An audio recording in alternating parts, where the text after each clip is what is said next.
Radhe Radhe everyone, my Pacific wall में आप सभी का स्वागत है। फ्रेंड्स, आज की वीडियो में मैं आपको बासोड़े की कथा सुनाऊंगी। तो देखिए, बासोड़ा कुछ लोग होली के बाद जो सोमवार आता है उस दिन बासोड़ा पूजते हैं और कुछ लोग सप्तमी को बासोड़ा पूजते हैं, जिसको शीतला सप्तमी कहा जाता है। बासोड़े के दिन शीतला माता की पूजा की जाती है। शीतला माता को बासी भोजन चढ़ाया जाता है तथा स्वयं भी बासी भोजन ही ग्रहण किया जाता है। बासोड़े के दिन चूल्हा नहीं जलाया जाता है। तो चलिए अब मैं आपको बासोड़े की व्रत कथा सुनाती हूँ। व्रत कथा शुरू करते हैं। एक बार एक गांव में एक बुढ़िया रहती थी। वह शीतला माता की भगत थी। बासोड़े के दिन शीतला माता का पूजन करती थी और शीतला माता को बासी भोग चढ़ाती थी। बासोड़े के दिन वो बुढ़िया खुद भी ठंडा भोजन ही खाती थी। पूरे गांव में और कोई भी शीतला माता की पूजा नहीं करता था और ना ही कोई ठंडा भोजन खाता था। एक दिन शीतला माता ने सोचा कि चलो मैं धरती पर जाकर देखती हूँ कौन मुझे मानता है और कौन मुझे नहीं मानता है। यह सोचकर शीतला माता धरती पर उसी गांव में आ गई। गांव में आकर शीतला माता ने देखा कि सभी के घर में खाना बन रहा था।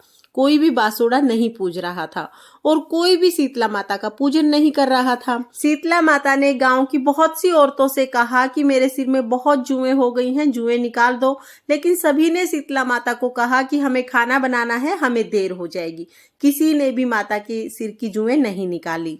शीतला माता घूमते घूमते बुढ़िया के घर चली गई।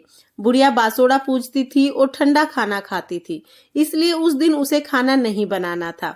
जब शीतला माता ने बुढ़िया को कहा कि मेरे सिर की जुएं निकाल दो, तब बुढ़िया बोली कि हाँ बूढ़ी माई आओ, मैं तुम्हारे सिर की जुएं निकाल देती हूँ।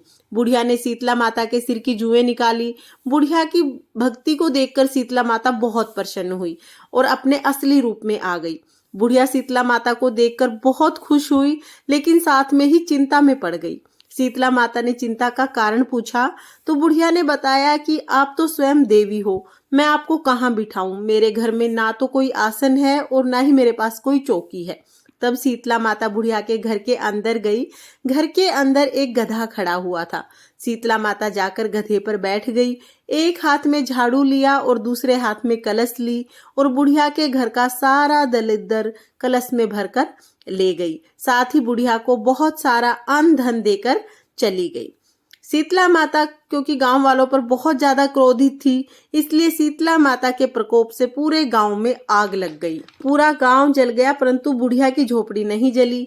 जब राजा को इस बात का पता चला तो राजा ने बुढ़िया को बुलाया और उससे उसके घर के ना जलने का कारण पूछा। तब बुढ़िया ने बताया कि मैं शीतला माता की पूजा करती हूँ। बासोड़े के दिन शीतला माता को बासी भोग लगाती हूँ और स्वयं भी बासी खाना खाती हूँ, इसलिए शीतला माता की कृपा से मेरे घर में आग नहीं लगी। गांव में कोई भी बासोड़ा नहीं पूजता है और शीतला माता को नहीं मानता है, इसलिए सभी के घर जल गए। राजा ने सारे गांव में ढंढोरा पिटवा दिया कि आगे से सभी शीतला माता का पूजन करें, सभी बासोड़े के दिन ठंडा खाना खाएं। इस तरह से सारे गांव में शीतला माता का पूजन होने लगा। सभी शीतला माता को मानने लगे। हे शीतला माता, जैसे आपने बुढ़िया पर कृपा की, वैसे ही इस कहानी को कहते सुनते हुकारा भरते सब पर कृपा करना और सबको अन्न धन और निरोगी काया देना। ये थी शीतला माता की कथा।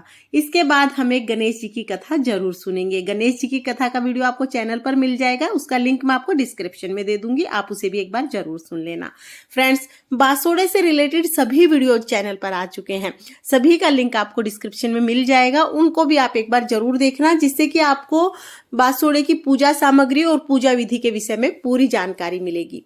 देखने के लिए बहुत बहुत धन्यवाद। जय शीतला माता। राधे राधे।